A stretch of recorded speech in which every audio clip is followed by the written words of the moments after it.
जय हिंद। चलिए देखते हैं आज डिमॉन्स्ट्रेटिव प्रोनाउन। प्रोनाउन की श्रृंखला में हमने आपको पर्सनल और रिफ्लेक्सिव और इम्फेटिक 3 बता दिए हैं। अब चलिए देखते हैं चौथा डिमॉन्स्ट्रेटिव प्रोनाउन। ठीक है, डिमॉन्स्ट्रेटिव प्रोनाउन। चलिए देखते हैं। These pronouns point out certain nouns, मतलब किसी नाउन की तरफ ये संकेत करते हैं। ठीक है, इसीलिए इसको संकेतवाचक प्रोनाउन भी कहा जाता है। ठीक है, और ये नाउन जो होते हैं निकटता या दूरी का भी आभास करवाते हैं। पॉइंट, देखिए, point out certain noun, noun की ओर संकेत करते हैं, यहाँ देख सकते हैं। और साथ ही साथ ये संकेतवाचक कहलाते हैं, निकटता और दूरी को भी ये इंगित करते हैं। और इसमें 4 शब्द मुख्य रखिए, 4 शब्द मुख्य रूप से दिस है निकटता के लिए, दीज है।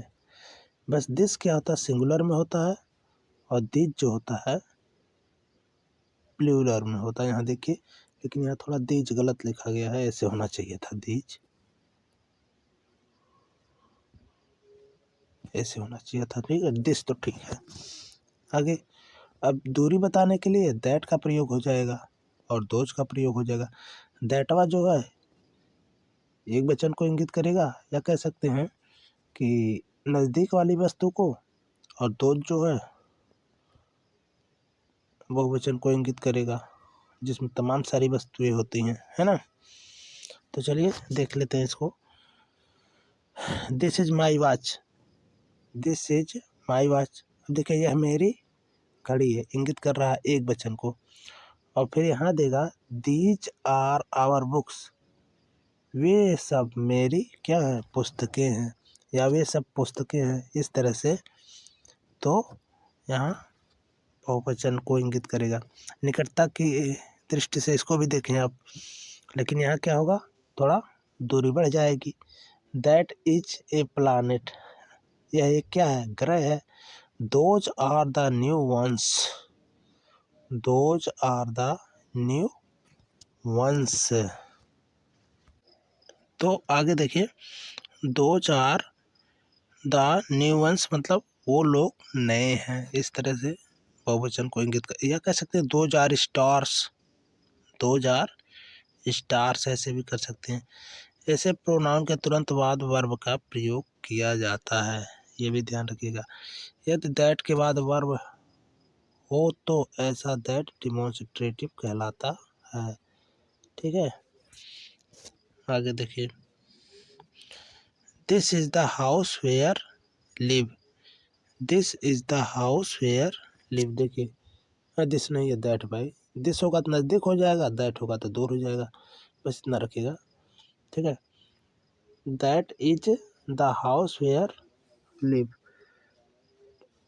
अब यहाँ देखिए, दैट का प्रयोग किया गया है किसके रूप में, डिमॉन्स्ट्रेटिव के रूप में, और ये बीच में हो जाता है तो किसी संयोजक का कार्य करने लगता है। आगे देखिए, परंतु यह दैट का प्रयोग पूर्ववर्ती या निकटवर्ती नाउन की ओर संकेत करे तो दैट रिलेटिव प्रोनाउन हो जाता है ना।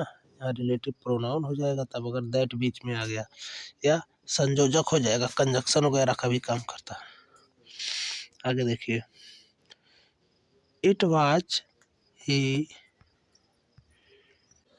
फिर देखिए, it was he that led me to the trouble. अब देखिए, यहाँ दैट जो है, दैट, यहाँ दैट जो है वो जोड़ने का कार्य कर रहा है ना, और साथ ही साथ रिलेशन भी बता रहा है, जहाँ जुड़ेगा वहीं रिलेशन हो जाएगा।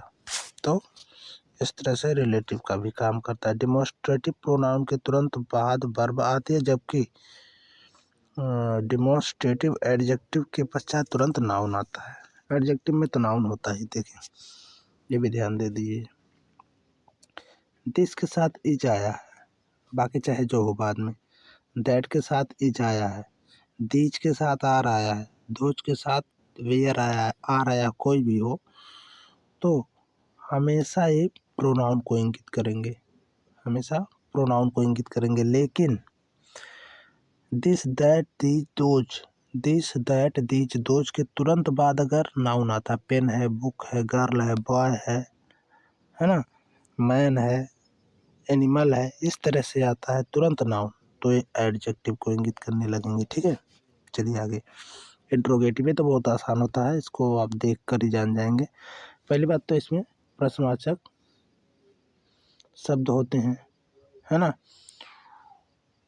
हु है, हुम है, हुज है, विच है, वाट है, वेयर है, ये सारी चीज़ें रहेंगी इसमें। और साथ ही साथ बाद में इंट्रोगेशन नोट रहेगा, जिसको कहते हैं प्रश्नवाचक चिन्ह। ठीक है, इस तरह से रहेगा।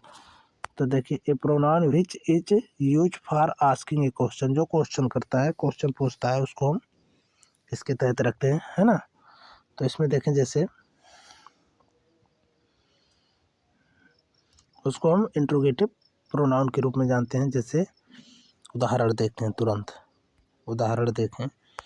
जैसे देखें, हु रोट दिस लेटर, किसने यह पत्र लिखा। हुज इज दिस पेन, यह पेन किसकी है ना। होम डू यू हेट, तुम किससे नफरत करते हो। Who is knocking at the door, door या दरवाजे पर कौन कह रहे हैं, खटखटा रहा है, इस तरह से आप कह सकते हैं। तो ये सब हो जाएगा।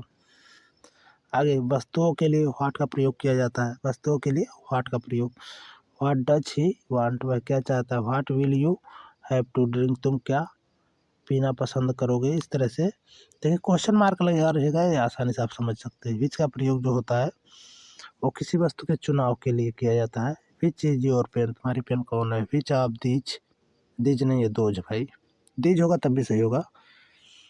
विच of those man is your father, इन सारे व्यक्तियों में कौन तुम्हारे कौन है, पिता है। तो इस तरह से आप कह सकते हैं। ठीक है, इंट्रोगेटिव प्रोनाउन के तुरंत बाद वर्ब आती है, जबकि इंट्रोगेटिव एडजेक्टिव के बाद तुरंत नाउन आता है। ये भी नाउन में इतना ध्यान रखिएगा, मतलब एडजेक्टिव में नाउन तुरंत आएगा, कोई भी चीज़ हो, क्योंकि ये दोनों चीज़ें एक दूसरे से मिलती जुलती हैं। एडजेक्टिव और प्रोनाउन दोनों का जो डिवाइडेशन हुआ है लगभग एक जैसा हुआ है, बस अंतर क्या होता है, उसमें वर्ब आ जाता है इसमें, और इसमें नाउन आ जाता है तुरंत। ठीक है, अब देखिए, विच इज है ना, हुज इज, और इसमें देखिए विच बुक, नाउन है ना। हुज पेन, बुक है, ये क्या नाम है, पेन, ये भी नाउन है। बुक है, पेन है, नाउन है। ठीक है, तो इस तरह से आसानी से आप इसको जान सकते हैं। आगे देखिए,